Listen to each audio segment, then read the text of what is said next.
It is redefining downtown on the site of the former JL Hudson department store. It's blending history with modern luxury. The new development features shops, offices, and community spaces, and also marks General Motors' return to Woodward. Fox 2's Hillary Golston has a closer look. If we're going to do it, we're going to do it big. I want to show you something that the world really hasn't had a chance to see yet. We're inside of Hudson's Detroit, the office building, which is now open. This 12-story building offers 400,000 square feet of office space, 56,000 square feet of event space, and 25,000 square feet of retail space. It is grand. It is enormous. It harkens back to the beauty, the splendor of old Hudson's, what all of us remember in our minds. Think of all the workers who will be here enjoying themselves, stopping at the cafe, picking up a sandwich or coffee, something you might expect. One of the things you won't expect, this. Just look at the architecture in this atrium. And that's the centerpiece of these office surroundings, the atrium, in its sensational 7 stories, filled with natural light and lots of plants, capped off by a skylight inspired by the headlight cover of a '54 Corvette, a rec room, the den, a living room and library, an attached kitchenette, a pickleball court, and lounge areas, a fitness center and private training rooms, a multi-sport simulator room.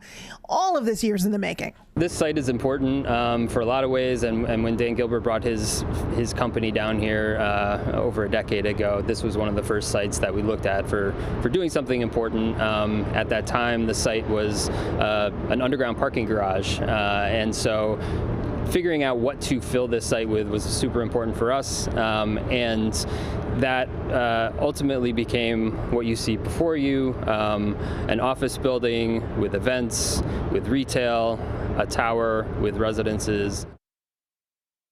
Just lovely events that you can enjoy. And then remember, this is actually a walkway that will connect Farmer Street and Woodward. It's kind of cool, I think, because these two buildings sort of form one large edifice. The tower is expected to be open in 2027. So the excitement over the office space, I think, is now burgeoning in the city. And once this is open and people can walk through, they'll get a chance to really take in this incredible architecture. We're live in downtown Detroit. I'm Hillary Golston, Fox 2 News. Historic building to begin with back in the day, and now to bring it back in such a grand fashion. You were muted earlier in your live shot right there at the end. Hillary, I was just curious, can people just, if they're walking down the street, can they just go in at this point? Or what is the deal with the public? When can they go ahead and take a look?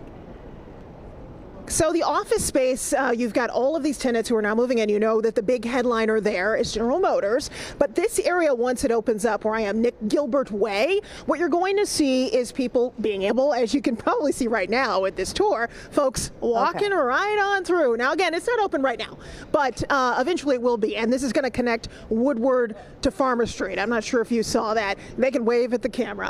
The idea here, though, is that this is supposed to recapture the splendor of old Hudson's, what we all remember, the excitement. And I think a lot of people, when this is totally open, are going to want to see the lovely architecture on the outside of the buildings. It's sort of like two as a part of one, reimagining Hudson's as two buildings in a one full edifice. Really, again, I think helping us connect to the imagination that was inspired by old Hudson's, you know? I mean, just kind of a little bit of magic, a little bit of Detroit magic, I would say. Yeah, capturing the old Detroit and the new Detroit and really bringing it into one. So great. And I'm sure, yes, it'll be open and so much more to see when everything is complete. Thanks so much, Hillary.